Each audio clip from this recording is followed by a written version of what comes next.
Okay, so for today's lesson, what we'll do is we'll do a little mix of law of sines and law of cosines review.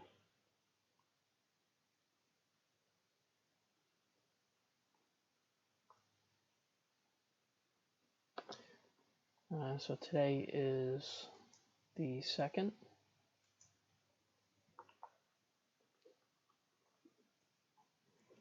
And we're still on section 5.7, but I'll call it section 5.6 and 5.7.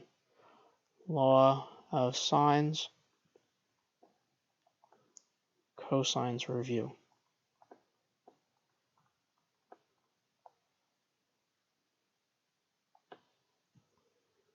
There's no such thing as law of tangents.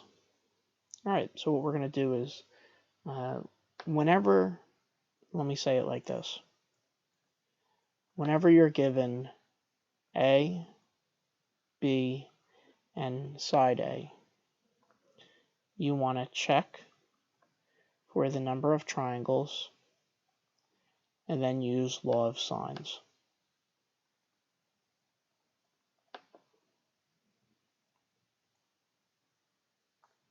Anything else, we're going to use the law of cosines.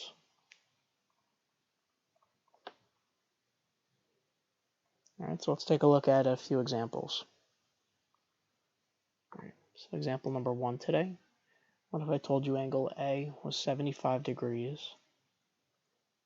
side B was 18, and side A was 17.5.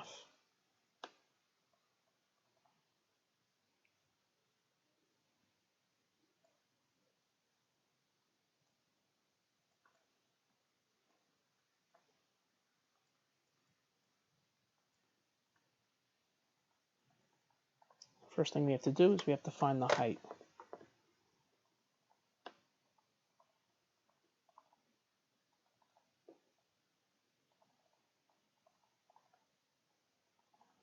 And 18 times the sine of 75 is 17.4.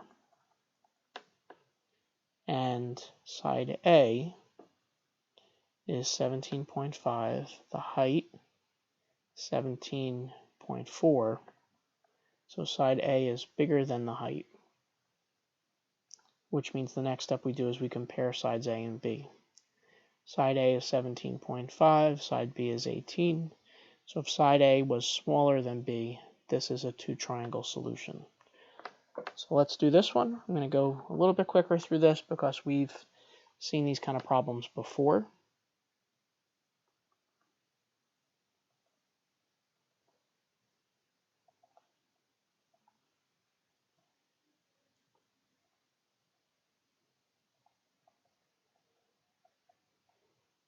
All right, and we can make a fraction, 17.5 over the sine of 75, and I'm going to make that equal to 18 over the sine of b. If I cross multiply and divide, 18 times the sine of 75, and I'm going to divide that by 17.5, making sure you're careful with parentheses. I get 0.9935. So the sine of b would be 0.9935. If we take the inverse of both sides, I get angle B is 83.5.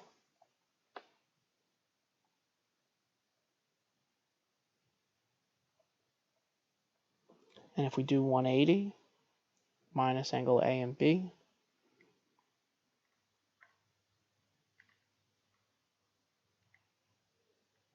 I'm getting 21.5. And from here, we just have to figure out side C. I'm going to do 17.5 over the sine of 75.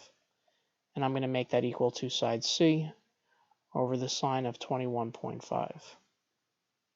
And if we cross multiply and divide, 17.5 times the sine of 21.5 divided by sine of 75, we get that C would equal 6.6.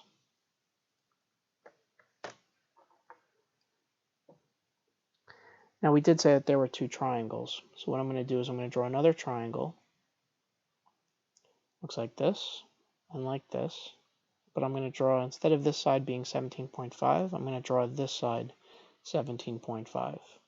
Instead of drawing it like the blue, I'm just going to draw it a different way, and that gives us a totally different triangle. I'm going to put this angle right here, 83.5, and let's see what happens.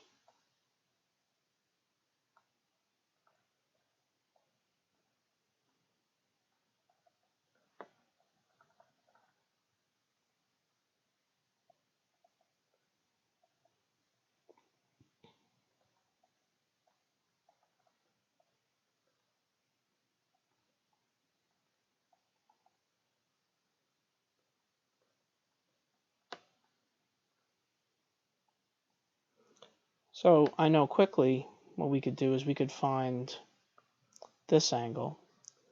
We could do 180 minus 83.5,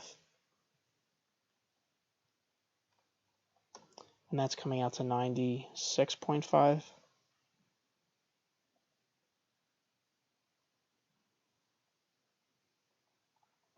And then I just have to figure out angle C, and I could do 180 minus A and B.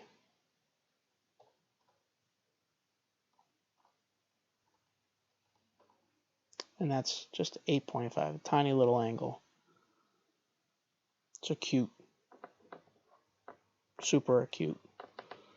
All right, and then side C, I'm going to do 17.5 over the sine of 75, and that's equal to side C over the sine of 8.5. So I'm just going to cross multiply 17.5 times the sine of 8.5 divided by the sine of 75. That comes out to 2.7. So we have two triangles. 1, 2, smallest angle, smallest side, largest angle, largest side. So that works fine. How about another mixed review problem? That one we did completely using the law of sines. How about a problem like this? If angle A was 53 degrees, side B was 40, and side C was 49.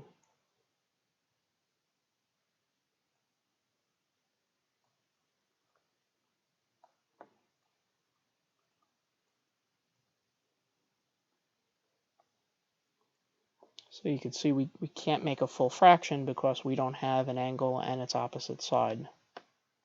So we're going to have to use law of cosines for this.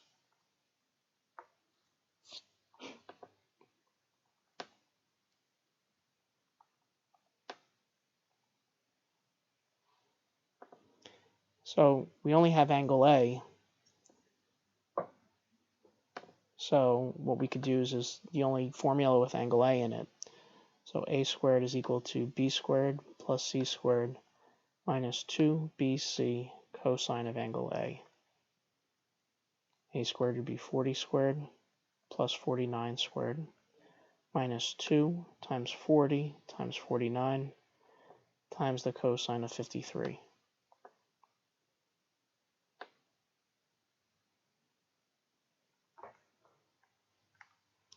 So 40 squared plus 49 squared minus 2 parentheses 40, 49, and cosine of 53.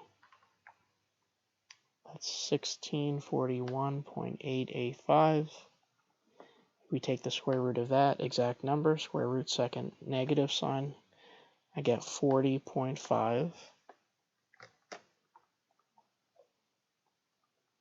So now I have opposite side, opposite angle, so I could use law of sines. It's not an angle. 40.5 divided by the sine of 53 is equal to, let's do 40 over the sine of angle B. If we cross multiply, 40 times the sine of 53 divided by 40.5, that comes out to 0.788, whatever. And if we take the inverse sine of both sides, I'm getting angle B is 52.1 degrees.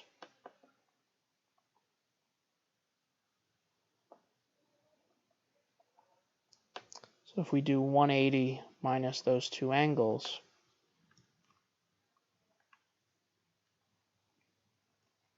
I'm getting 74.9 for this. Largest angle, largest side, smallest angle, smallest side. That one worked out fine. All right, let's do one more, and then I'll give you the homework. What if I gave you a problem where B was 12, A was 20, and C was 28?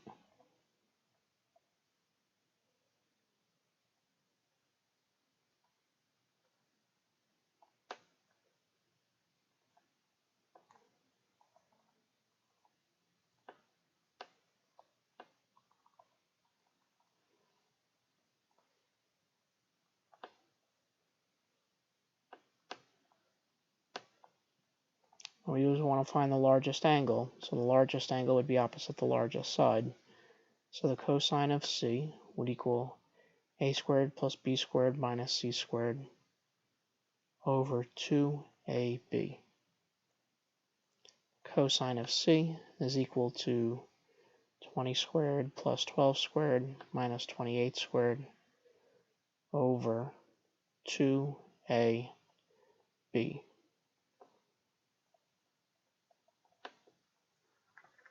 Let's see what this is. 20 squared plus 12 squared minus 28 squared. This is negative 240 divided by 480. If we take the inverse cosine of both sides,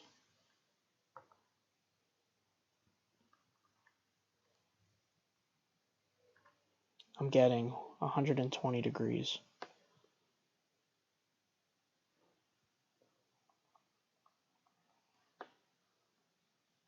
So now I can make a full fraction. 28, the side C, over the sine of 120 is equal to, I'll just pick any of them. We'll do 20 over the sine of angle A.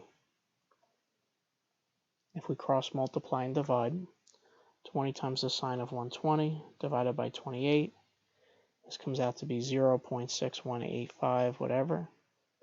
If we take the inverse sine of both sides, we're getting 38.2 degrees.